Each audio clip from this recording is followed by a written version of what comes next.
निदेशालय ने धन शोधन संबंधी एक मामले की जांच के तहत उत्तर प्रदेश में समाजवादी पार्टी के विधायक इरफान सोलंकी और उनके परिवार के सदस्यों के कानपुर स्थित परिसरों पर बृहस्पतिवार को छापे मारे।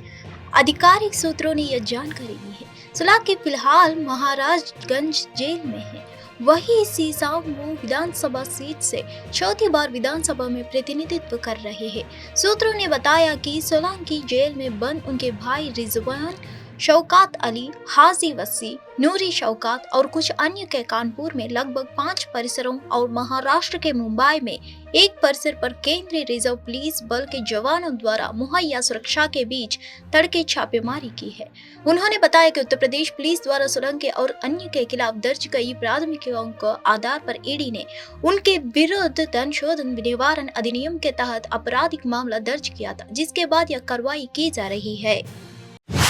स्टेट बैंक ऑफ इंडिया के खिलाफ याचिका दायर की गई है। सुप्रीम कोर्ट की तरफ से बैंक को इलेक्टोरल बॉन्ड खरीद बिक्री से जुड़ी जानकारी 6 मार्च तक चुनाव आयोग के पास जमा करने को कहा गया था। हालांकि अब तक एसबीआई की तरफ से यह डिटेल चुनाव आयोग को नहीं दी गई है, जिसके बाद एसोसिएशन फॉर डेमोक्रेटिक राइट्स ने एसबीआई के खिलाफ सुप्रीम कोर्ट में अवमानना की अर्जी दाखिल की है। एडीआर की तरफ से वरिष्ठ अधिवक्ता प्रशांत भूषण ने अपनी अर्जी में कहा है कि एसबीआई का ऐसा न करना सुप्रीम कोर्ट के आदेश के खिलाफ है। रिपोर्ट्स के मुताबिक इस मामले की 11 मार्च को सुनवाई हो सकती है। वहीं दूसरी तरफ भारतीय स्टेट बैंक ने चुनाव आयोग को इलेक्टोरल बॉन्ड से जुड़ी जानकारी शेयर करने के लिए 30 जून तक का समय मांगा है। चीन को अपमानित करते हुए विदेश मंत्री डॉक्टर एस जयशंकर ने 7 मार्च यानी आज टोक्यो के रायसीना गोल में सम्मेलन में कहा, चाहे आप इसे पसंद करें या ना पसंद करें, वहाँ वास्तविकता है, आपको उस वास्तविकता से निपटना होगा। उन्होंने 2020 में वास्तविक नियंत्रण रेखा पर गलवान घाटी में हुई झड़प का हवाला देते हुए कहा कि जब कोई देश पड़ोसिया के खिलाफ लिखित समझौते से सहमत नहीं होता है तो यह चिंता का कारण बन जाता है। Whether you like it or you don't like it, there's a reality out there. You have to deal with that reality. Our own experience in the case of China, 45 years, there was no bloodshed on the border. And in 2020, it changed. When a country actually sort of does not observe written agreements with a neighbor, then I think you have cause for concern here. It then raises a question mark about the stability of the relationship and frankly about intentions. There's the reality of very big power shifts in the Indo-Pacific. हाल ही में Bengaluru cafe blast संदिग्ध की तस्वीरें सामने आई। उन तस्वीरों में आरोपी टोपी पहनकर बस में सफर करता नजर आ रहा है। संदिग्ध की बेसबॉल टोपी भी जाहिर तौर पर राष्ट्रीय जांच एजेंसी ने पास की एक मस्जिद के बाहर बरामद की थी। बताया गया है कि बेंगलुरु के संदिग्ध को धमाके के बाद अपने कपड़े बदलते देखा गया था। बेंगलुरु के व्हाइट फील्ड इलाके में रामेश्वरम कैफे में बम विस्फोट में 9 लोग घायल हो गए हैं। 1 मार्च के सीसीटीवी ट्रेल से आरोपी की पहचान के बारे में कुछ जानकारी सामने आई है। सीसीटीवी कैमरे में संदिग्ध को सुबह 10:45 में कैफे से 100 मीटर दूर एक बस स्टॉप पर आरटीसी बस में आते देखा गया है। उनकी सारी गतिविधियां कैमरे में कैद हो गई। एनआईए ने बुधवार को संदिग्ध के बारे में जानकारी देने वाले को 10 लाख रुपए का इनाम देने की घोषणा की। इसने अपना सीसीटीवी फुटेज भी पोस्ट किया है। इंडियन एक्सप्रेस की एक रिपोर्ट में सूत्रों के हवाले से कहा गया है कि सीसीटीवी परीक्षण से कुछ महत्वपूर्ण सुराग मिले हैं, जिनमें आरोपी के चेहरे की विशेषताएं उसके आगमन से लेकर भागने तक शामिल है। सूत्रों ने संकेत दिया कि संदिग्ध ने कई सार्वजनिक बसों में यात्रा की। सूत्रों ने कहा कि संदिग्ध ने रुकने के दौरान अपनी पोशाक बदल ली, जहां उसने अपनी टोपी हटा दी है। लोकसभा चुनाव 2024 के पहले त्रिपुरा का मुख्य विपक्षी दल टिप्रा मोता राज्य की बसपा सरकार में शामिल हो गया है। इंडिया टुडे से जुड़ी रेशमी देबबर्मा की रिपोर्ट के मुताबिक टिप्रा मोता के 2 विधायकों ने 7 मार्च यानी आज बसपा सरकार में मंत्री पद की शपथ ली है। मंत्री पद की शपथ लेने वाली विधायकों के नाम हैं अनिमेश देबबर्मा और बृषकेतु देबबर्मा। राजभवन में राज्यपाल नल्लू इंद्रसेन रेड्डी ने दोनों विधायकों को मंत्री पद की शपथ दिलाई है। शपथ ग्रहण समारोह में त्रिपुरा के मुख्यमंत्री मानिक साहा और त्रिपुरा मेहता सुप्रीमो प्रद्योत देबबर्मा भी मौजूद थे।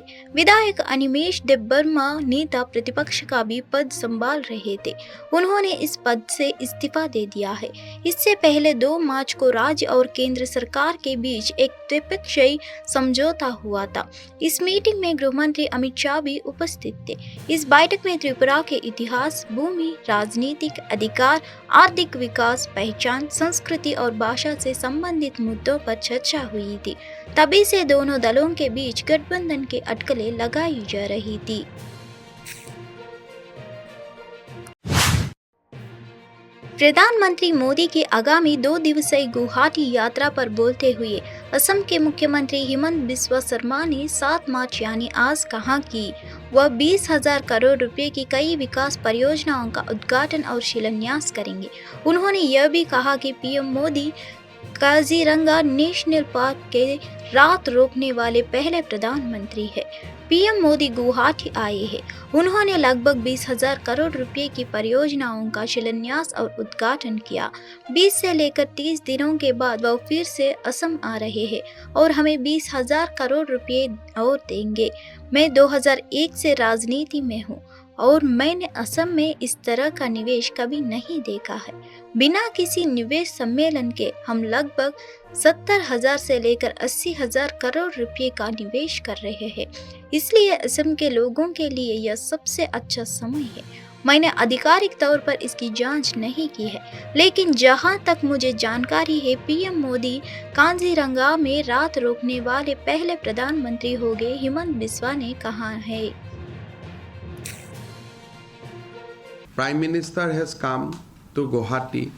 He laid foundation stone or inaugurated almost project worth 20,000 crores. In a span of 20 days, 30 days, he is again coming to Assam and giving us another 20,000 crores. So, I am in politics from 2001. I have never seen this kind of investment in Assam. What people were objecting 30 years before, कि our crude is being taken out of the state. Today Prime Minister is sending back crude to Assam. He is not only instrumental in expanding the refining capacity in Numaligarh, he is also doing it for Bongaigaon, he is doing it for Guwahati, he is doing it for Digboi. All the 4 refineries of Assam is under expansion span. All the refineries are getting expanded. Where from fresh crude will come? Assam is not producing more crude. Assam crude production is static. So in order to run refineries of Assam, Prime Minister is sending crude from Paradip to Assam. So when Assam even aspire for that, when people of Assam demanded for that, Uttar Pradesh के उप मुख्यमंत्रियों ने आश्वासन दिया कि यदि मद्रास में बच्चों को शिक्षित करने की पृष्ठभूमि में राष्ट्र विरोधी गतिविधियां संचालित की गई तो कड़ी कार्रवाई की जाएगी।